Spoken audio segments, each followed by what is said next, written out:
Hello, boys and girls. Nice to see you again. Now, today I'm going to read a story about an elephant. Now, you and I know what an elephant is, more or less, but this is a story about a place where they'd never seen an elephant before and didn't really know what an elephant was. The story's called The Obvious Elephant, and it's written by Bruce Robinson, and the pictures are by Sophie Windham.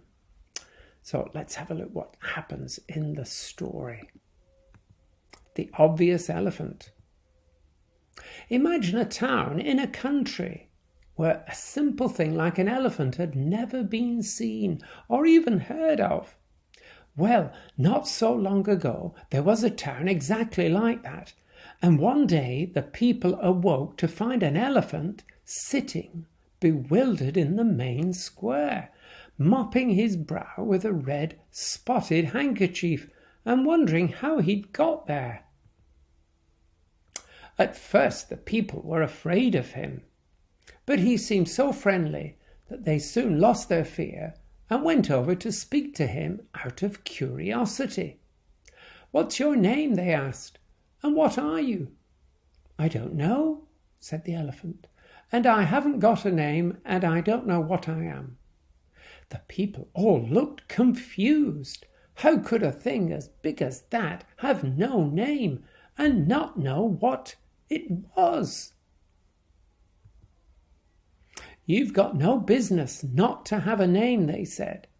"You've got no business not knowing what you are."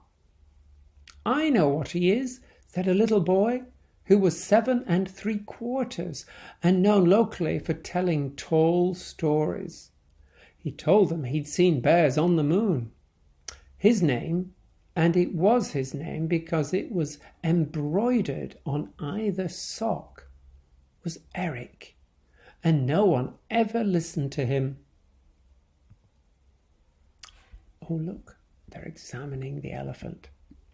"I know exactly what he is." "Quiet," said the policeman. "I'm going to poke him with this stick and see what he does." The policeman poked him, and, as expected, the elephant didn't like it. "Maybe it wants plugging in," said someone. "Wants wiring up." "He's not electric," said Eric. "Look at that nozzle on him," someone said. "What's that for?" No one knew except Eric, and no one was listening to him. "All right, I've got it," said the train driver. "It's obvious what it is. It's a new type of railway engine." So they took the elephant to the railway station and connected him to a train, but he wouldn't move. "Why doesn't he go?" asked everyone. "Give him some coal." "But I don't like coal," said the elephant. "I like buns and cakes." "If you like buns and cakes," said the train driver, "then you can't be a train. I wonder what you could be." "I'll tell you what he is," said Eric. "Oh, do be quiet," said various grown-ups. Look, there he is, connected to the carriages, and someone's feeding him coal. I don't think he'll like that. "All right, it's obvious what he is," said the fireman. "He's a fire engine. Look at his hose. That's what that long nozzle is. Give him to me. I'll put a fire out with him." So they took the elephant to a fire and pointed him at the flames. But he didn't like it at all, and was frightened of the red and yellow blaze.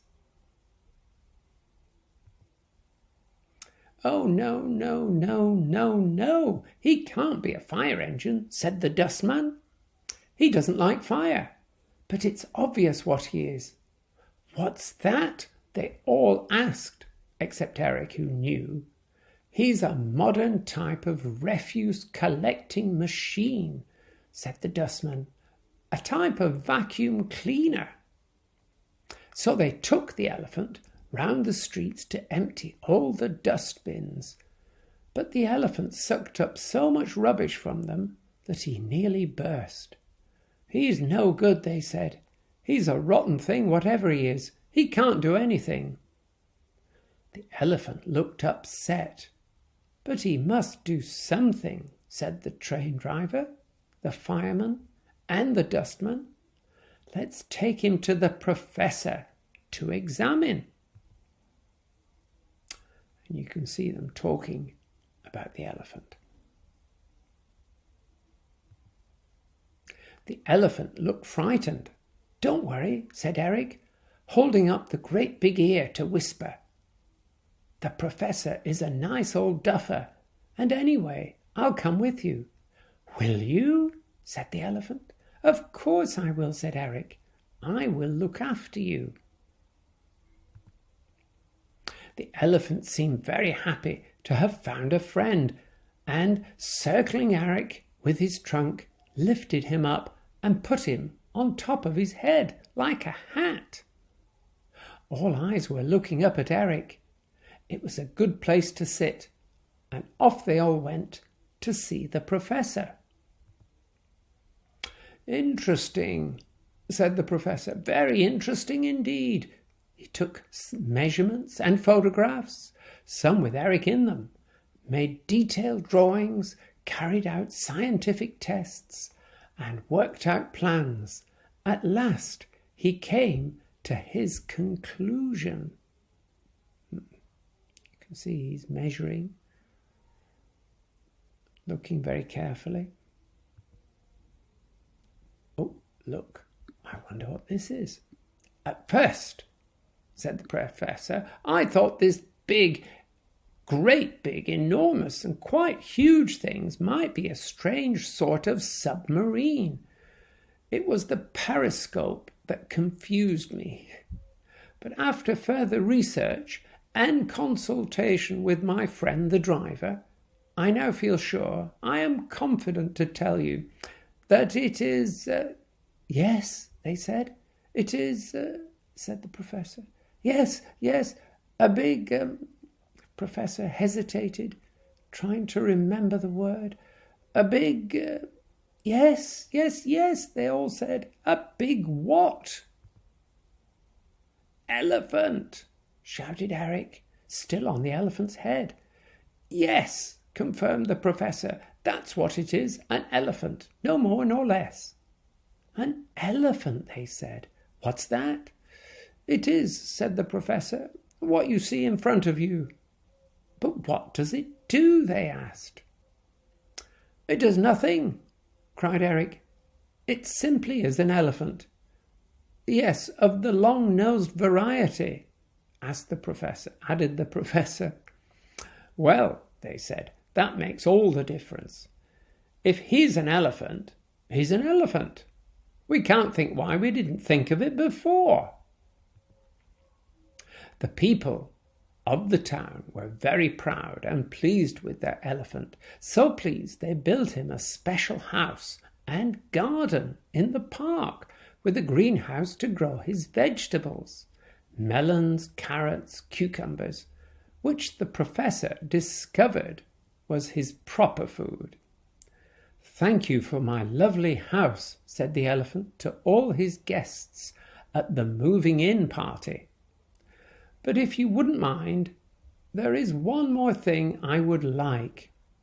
"You can have anything," they said. "What is it?"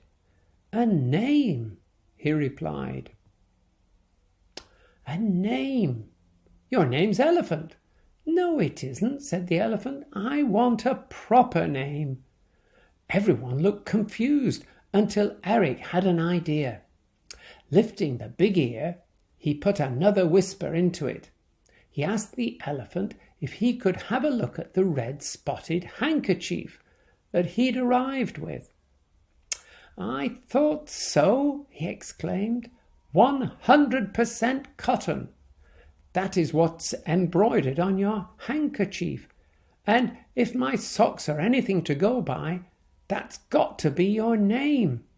"It's obvious," everyone agreed, with a great round of applause. "His name is 100% Cotton." Everybody was very happy. The whole town was very happy, and it made 100% Cotton And his new pal, Eric, very happy too. And look, he's having a rest. Oh, there's the back cover with the wonderful drawings. The back and front cover. And here's the front cover. The obvious elephant. Well, that was interesting. Imagine if you saw an animal you'd never seen before. I wonder what you'd think. We'll see you again soon. Goodbye.